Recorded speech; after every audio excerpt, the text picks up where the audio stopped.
అయ్యా సర్పంచ్ నువ్వురా నువ్వు ఒక నిలబడుకున్నావురా రాడా ఏమయ్యా క్రిస్టియనా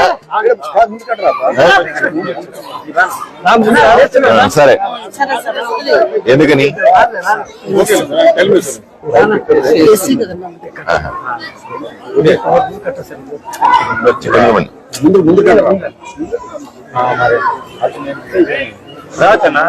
కదా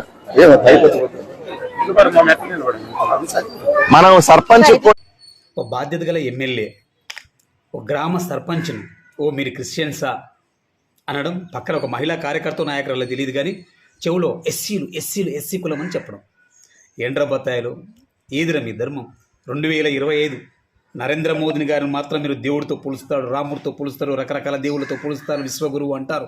ప్రపంచంలో క్రిస్టియన్ దేశాలకు వెళ్తారు, ప్రపంచంలోని క్రిస్టియన్ దేశాలతో మీరు చెలిమి చేస్తారు, స్నేహం చేస్తారు, రాకపోకలు చేస్తారు, ట్రాన్స్పోర్టేషన్ చేస్తారు, అన్ని రకాల ఎగుమతి దిగుమతులు చేస్తారు, ముస్లిం దేశాలకు వెళ్తారు, ముస్లిం దేశాల్లో తింటారు, ముస్లిం దేశాలను పొగుడుతారు, బహుమతులు తెచ్చుకుంటారు, ముస్లిం దేశాలతో స్నేహపూర్వక వాతావరణం ఏర్పడాలి అంటారు, ఎగుమతులు దిగుమతులు చేసుకుంటారు. దేశాల మధ్య అలాంటి వాతావరణం ఉండాలి. ఏ ప్రధానైనా చేసే పని అదే. మరి ఇప్పటికీ మీరు ఇక్కడ ఎస్సీలని, ఎస్టీలని, దళితులని, మైనారిటీలని, వాళ్ళ క్రిస్టియన్లని చెప్పి వివక్ష చూపిస్తే ఎలా? అంటే ఇదే నా బీజేపీ ధర్మం.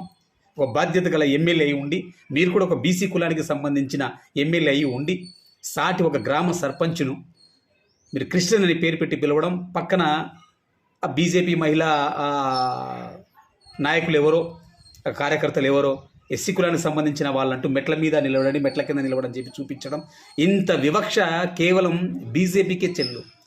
ఎందుకు ఇంత వివక్ష? ఎస్సీలు హిందువులు కారా? ఎస్టీలు దళితులు హిందువులు కారా? అంటే మీ దృష్టిలో హిందువులు కారు అంటే బీజేపీ హిందువులు వేరు, మా ఇండియన్స్ హిందువులు వేరా? ఏం చెప్పదలుచుకున్నారు? భారతదేశం ప్రపంచ దేశాలతో అగ్రగామిగా నిలబడాలని చెప్పి రకరకాల ప్రయత్నాలు చేస్తూ ఉంది, ఆ దిశగా ప్రయాణం చేస్తూ ఉంది. మా ప్రధానమంత్రి ఎన్నో రకాల పథకాలు పెడతా ఉన్నారు. గరీబ్ హఠావో అని చెప్పి అంటూనే ఉన్నారు. కులమతాలు లేని భారతదేశాన్ని చూడాలని చెప్పి అంటున్నారని చెప్పి గొప్పలు చెప్తారు. దేశాలతో పొత్తు విషయంలో మాత్రం అన్ని రకాలుగా ఉంటారు. ఇన్ డెప్త్ దేశంలో మాత్రం ఇప్పటికీ కులాహంకారం, కుల జాడ్యలు బీజేపీ నెరవేరుస్తూనే ఉంది. బీజేపీ తన సిద్ధాంతాన్ని ఎక్కడ కోల్పోలేదు. ఏ సిద్ధాంతం ఏదైతే ఆర్ఎస్ఎస్ సిద్ధాంతంతో వెళ్తుందో ఆ దాంతోనే మీరు పాలిస్తున్నట్లు తెల్లమవుతా ఉంది. దేనికోసమని ఎస్సీ కులాల మీద, ఎస్టీ కులాల మీద, మైనారిటీల మీద మీ వివక్ష ఎందుకు? ఎమ్మెల్యే గారు మీరు క్షమాపణ చెప్పండి, ఆయన పక్కన కూర్చోబెట్టుకొని మీరు ఒక మీటింగ్ చేయండి.